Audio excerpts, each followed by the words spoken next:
اعوذ باللہ من الشیطان الرجیم بسم اللہ الرحمن الرحیم الحمد للہ رب العالمین والصلاة والسلام على اشرف الانبیاء والمرسلین وعلى اہل بیت الطیبین الطاہرین المعصومین المنتخبین. اما بعد، قال رسول اللہ صلی اللہ علیہ وآلہ وسلم ان الحسین مصباح الہدی والسفینۃ النجات، کہ بے شک حسین ہدایت کا چراغ ہے اور نجات کی کشتی ہے. آج 14 اگست پاکستان کی آزادی کا دن ہے اور عالم اسلام میں امام آزادی و امام الاحرار سید الشہداء ابا عبداللہ الحسین علیہ السلام ہیں. اگر کسی قوم کو بھی آزادی چاہیے تو آزادی کا فقط ایک ہی امام ہے جو لخت جگر فاطمہ الزہرا سلام اللہ علیہ. معزز سامعین کرام، آزادی کا مطلب فقط یہ نہیں کہ جغرافیائی طور پر ایک زمین کا ٹکڑا حاصل کر لیں، بلکہ آزادی یعنی فکر کی آزادی، نظریے کی آزادی، سوچ کی آزادی، کلچر کی، سماج کی آزادی. میری آج کی تقریر کا موضوع ہے پاکستان سے فلسطین تک ایک ہی اذان. اے ارض پاکستان کے غیرت مند فرزندوں، تمہاری مٹی میں شہداء کا لہو مہکتا ہے، تمہارے آسمان پر تکبیر کی صدائیں گونجتی ہیں اور تمہارے دل میں کربلا کی آگ سلگتی ہے.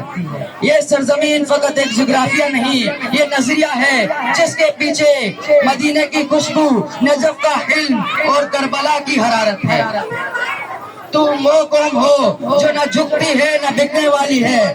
دشمن نے سمجھا کہ تمہیں تقسیم کر کے وہی بھارت جیسا کر دے گا، مگر تم تو ہر وار سے مزید جڑ گئے، مضبوط ہو گئے، جاگ گئے. دیکھو، مشرق میں ایک دشمن ہے بھارت نے کشمیر کی سرزمین کو قید کر رکھا ہے، جس کے ہاتھ مسلمانوں کے خون سے رنگے ہیں، جو کبھی سرحد پر بزدلانہ حملے کرتا ہے اور کبھی پانی روک کر تمہارے کھیتوں کو بنجر کرنے کا خواب دیکھتا ہے. اے بھارت سن لے، یہ وہ قوم ہے جو نہ پانی سے ڈرتی ہے نہ بارود سے. یہ وہ ملت ہے جو کربلا سے سیکھ چکی ہے کہ سچ کی راہ میں سر تو کہتا ہے مگر جھکتا نہیں. تم نے اگر میلی آنکھ سے ہمارے وطن کو دیکھا تو یاد رکھو، ہم تمہارے غرور کو اسی زمین میں دفن کر دیں گے جس پر ہمارے بزرگوں نے پاکستان کا مطلب کیا کر نعرہ لگایا تھا. اور اب نگاہ اٹھاؤ، فلسطین کو دیکھو، وہی لہو، وہی آنکھیں، وہی درد، وہی مظلومیت. وہاں بھی ایک ظالم قابض ہے اسرائیل اور یہاں بھی ایک غاصب ہے بھارت. وہاں مسجد اقصی قید میں ہے، یہاں جامع مسجد سری نگر پر خاموشی کا پہرا ہے. وہاں غزہ کا بچہ شہید ہوتا ہے، یہاں کشمیر کی گلیوں میں جنازے ہوتے ہیں. تم کہو یہ دو مسئلے ہیں؟ نہیں، یہ ایک ہی امت کے دو زخم ہیں، ایک ہی بدن پر پڑنے والی دو تلواریں ہیں، ایک ہی اذان پر پڑنے والی دو یلغاریں ہیں. اور تم ہی وہ نسل ہو جسے ان دونوں محاذوں پر للکارا گیا ہے، اور تم ہی وہ قوم ہو جو دونوں محاذوں پر فتح کی بشارت ہے.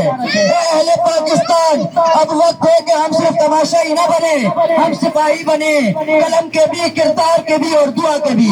بھارت کو اس کی زبان میں جواب دو، اسرائیل کے خلاف ہر پلیٹ فارم پر آواز بلند کرو اور دنیا کو بتا دو جب ایک مسلمان پر حملہ ہوتا ہے تو پوری امت تڑپتی ہے. ہم وہ قوم ہیں جس کی ماں نے بچوں کو لوریوں میں لبیک یا حسین سکھایا ہے، جس کے بچے لبیک یا اقصی کے نعرے پر آنکھ کھولتے ہیں اور جس کے جوان لبیک یا رسول اللہ کی گرج سے آسمان ہلا لیتے ہیں. تو سن لے بھارت، سن لے اسرائیل، یہ پاکستان ہے، یہ خواب اقبال ہے، یہ خون قائد، یہ وارث علی و حسین کی ملت ہے. اگر تم نے پھر آنکھ اٹھائی تو نہ بھارت بچے گا نہ تل ابیب، کیونکہ یہ قوم خاموش ہو سکتی ہے، مٹ نہیں سکتی. یہ امت قید ہو سکتی ہے مگر جھک نہیں سکتی. یہ ملت قتل ہو سکتی ہے مگر بکتی نہیں. پاکستان زندہ آباد، کشمیر بنے گا پاکستان، فلسطین کی ہوگی آزادی. اسرائیل و بھارت نیست و نابود ہوں گے انشاءاللہ. والسلام علیکم ورحمۃ اللہ وبرکاتہ.